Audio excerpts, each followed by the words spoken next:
Surprise dans cette deuxième épreuve avec In the Loop qui coiffe le favori Jules Tiger à l'arrivée.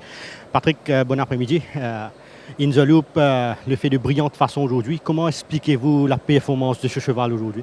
Mais écoutez, bon, d'abord c'est un cheval qui est venu avec une bonne réputation. Hein, on a été vraiment jamais, il n'a jamais couru sur sa valeur. Et à chaque fois on n'arrivait pas, on a tout essayé. Du reste, à sa dernière sortie, on avait mis les œillères en pensant, parce qu'il travaillait pas mal, enfin il travaille régulièrement, il travaille bien. Hein, mais là il travaillait un peu mieux, mais on avait mis les œillères, finalement il avait tiré énormément. Et c'était une course catastrophique. Hein. Et cette fois-ci, bon, on a tout enlevé, on a gardé le noseman, mais vraiment, en se disant, il courra comme il courra. Hein. Et bref, bon, la course a été très lancée devant. Hein. Je crois que c'est ça qui l'a sauté énormément. Et franchement, j'étais pas vraiment attendu.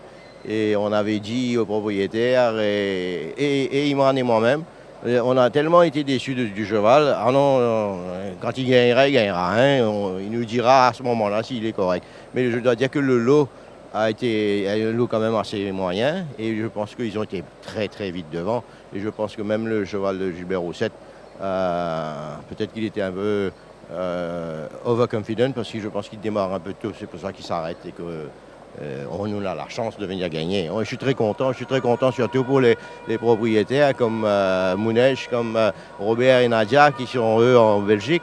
Et on avait pris ce cheval-là et on pensait qu'il était un bon cheval, mais il n'a jamais performé. Et là, je suis très content et surtout, là, c'est l'anniversaire de Nadia. Mais je crois que c'est ça qui nous a porté bonheur.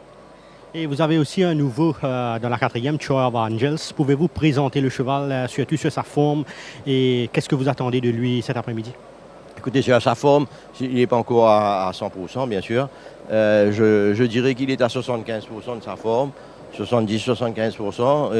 Mais c'est un cheval qui nous plaît bien. Il a tiré une très mauvaise ligne pour son début sur un 1365 mètres. Ça va être assez compliqué. Mais c'est un lot qui est quand même pas super. Donc j'espère qu'on peut courir une place dedans. Et pourquoi pas, si la cerise sur le gâteau, ce serait de gagner, mais une place, je pense qu'on peut faire une place. Sinon, qu'en est-il de Julidor dans la 7e? L'éternel Julidor. Julidor, à chaque fois qu'il court, je dis c'est notre meilleure chance de la journée. Et à chaque fois, il fait second. Hein. Non, mais il a eu beaucoup de malchance dans le sens que souvent, il se faisait enfermer comme il avait une bonne ligne, pas pour lui. Et la course, c'était assez doucement, donc c'était difficile pour lui. Mais aujourd'hui, j'espère qu'il y a quand même quelques bons chevaux dedans qui, je pense qu'il y aura un peu de pas, j'espère. À ce moment-là, on est assez confiant sur Julidor.